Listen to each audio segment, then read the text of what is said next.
नमस्कार, मैं रिया पटवा आपके लिए लाई हूँ आज 5 आसन जिससे आपका जो बेली फैट है, लोअर बेली फैट और अपर बेली फैट कम होगा।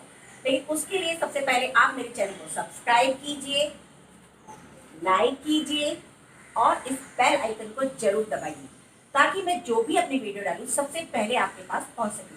तो ज़्यादा देरी ना करते हुए हम शुरू करते हैं।